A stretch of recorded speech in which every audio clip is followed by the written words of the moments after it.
kuna cikin ƙoshin lafiya. Barkanmu da warhaka. Ni ne naku Injiniya Bashir Bukar, mamallakin wannan channel mai albarka, mamallakin wannan Forex Trading Academy mai albarka mai suna Bash Enterprises Forex Trading Academy. Za ku iya ku tuntuɓe mu a WhatsApp line namu 0906969428 ko kuma a Telegram handle namu mai suna Bash Enterprises. Yauwa ga wata shawara ne wanda nake so in bayar a gurguje game da 'yan uwa wanda suke so su dinga su fara trading profile, wanda suke so su siya account na kamfani wanda za su yi participating idan suka yi nasara wanda kamfani za ta ba su jarin da za su yi trading. Amma dole kamfani sai ta gwada su, sai ta ga iyawansu da ƙwarewansu, sai an ba su mataki na ɗaya suka kawo target da ake so suka yi nasara a sake ba su mataki na biyu in suka wuce sannan a ba su account da za a zuba musu asalin kuɗi su yi trading. So a shawarce dama na riga na ba da shawara a bidiyo da na yi ya gabata guda 5 ɗinnan cewa idan mutum ba shi da ilimin ko ba shi da experience ko ba shi da trading strategy ko setup mai kyau wanda ya yarda da shi, kada ya yi kuskure ya je ya zuba kuɗinsa ya zo ya yi asara. Shi ne na ce to bari ga wannan shawarar nake so in ba mu. Ga shawara nan da Allah a yi ƙoƙari a bi. Maimakon ka je ka siya account a ce ka cire $32 ka je ka siya account na $5,000 kuma a ce ba ka da takamaiman skill ko kuma ilimi ko kuma ba ka taɓa yin wannan abun ba, ba ka san yanayin hatsari da yake ciki ba da sauran su. Gujewa asara ga shawara nan. Ina mai ba mu shawara da mutum zai iya ya je ya buɗe MetaTrader 5 nashi kamar yadda kuke gani haka. Idan ka buɗe MetaTrader 5 naka sai ka zo nan wurin nan da aka sa misali wannan wurin nan da aka sa plus ɗin nan, idan ka danna a kai zai zo ya kawo ma wannan abun, wannan MetaQuant Software Corporation ɗin nan, COF ɗin nan sai ka danna a kai. Idan ka danna a kai za ka ga nan open a demo account ɗin nan sai ka danna a kai. Idan ka danna a kai zai kawo maka information sai ka ciccike wannan informations ɗin nan. Kamar wurin nan da aka sa first name sai ka sa, second name sai ka sa, phone number sai ka sa, email address sai ka sa. Sai ka zo nan wurin da aka sa leverage ɗin nan sai ka bar shi a 1:100. Sai ka zo nan wurin da aka sa wannan sai ka zaɓi 5,000. Misali ace dama kana so ka siya account na kamfani na 5,000 ne, $5,000 wanda suke sayarwa kamar $32 a profile na baya da na yi bayani. Sai ka zo ka yi clicking a nan accept ɗin nan. To zan ɗan pausing bidiyo ɗin bari in cika details ɗin nan sai in ci gaba. Kamar yadda kuke gani na riga na gama cikawa, na riga na zaɓa, na riga na gama cikawa kuma na riga na zaɓa sai in zo nan wuri register nan. Bayan ka yi clicking wannan accept ɗin nan sai ka ce register. To idan ka yi register ga details nan an riga an ba ka, ka gani adadin 5,000 ne amma demo account ne.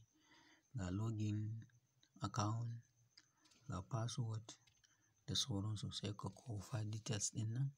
Idan ka kofa details ɗin nan ko ka yi screenshotting ko ka yi saving nashi misali. Ka yi saving nashi sai ka zo ka ce done ɗin nan. Idan ka danna akan done ɗin nan to ka ga misali ka danna akan done ɗin nan ga $5,000 account naka ga sabon demo account nan ka riga ka samu wanda ba sai ka je ka yi risking kuɗinka ba da sauran su. So tunda yanzu ka riga ka samu $5,000 account sai ka ɗauke shi a madadin kamar profile account ne ka siya na dala 5,000. Sai ka je wannan page na profile ɗin nan ka samu dukkan dokokinsu kamar yadda na yi bayani a bidiyo na baya. Duk dokoki da na zayyana sai ka dinga amfani da shi sai ka zo ka ba kanka target yanda aka bayar. Sai ka zo ka buɗe nan misali ka yi login sai ka zo nan kun gani kuna da $5,000 account yanzu haka amma a demo ne sai ka ɗauke shi kamar a matsayin ka siya firm account ne. Sai ka je ka ɗauki wannan dokokin nan da na yi bayani a bidiyo na bayan nan, duk dokokin da ka sani sai ka bi su, sai ka ba kanka target da risk management da na yi amfani da shi sai ka yi amfani da shi. Sai ka dinga shiga kasuwa kana trading bisa ga dukkan risk management ɗin, bisa ga duk risk management ɗin da na bayar da dokokin gaba ɗaya sai ka dinga bi kana ba kanka target kana trading. Sai ka kalla yanayin outcome naka da yanayin ƙwazonka. Idan ka yi misali sau ɗaya in ka karya doka misali sai ka je ka sake komawa. In har ka san cewa ka karya dokan ba ka yi nasara ba sai ka je ka sake komawa demon ka, ka sake buɗe sabon account ka zuba 5,000 ɗin ka dinga yi, ka dinga yi har sai lokacin da ka ga cewa kana iya ka samu target ɗin nan da ake so ba tare da ba tare da karya wani dokoki ba kuma ka saba da risk management da ya yi maka daidai.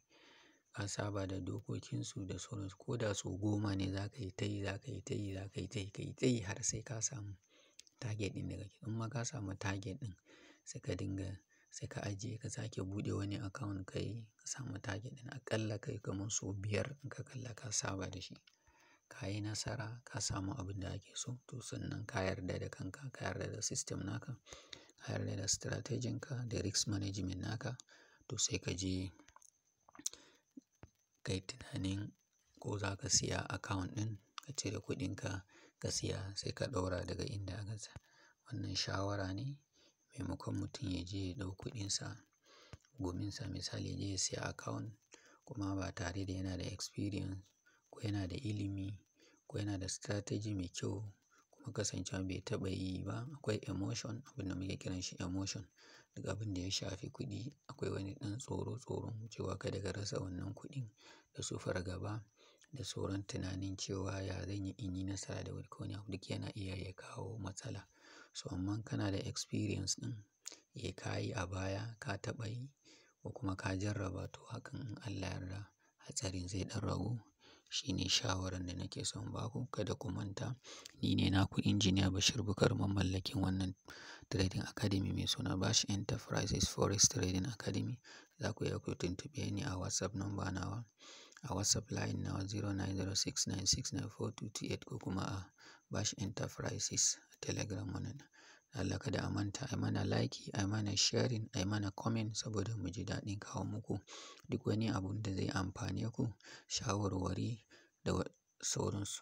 Ni ne naku Engineer Bashir Bukar da fatan za ku saurara lafiya.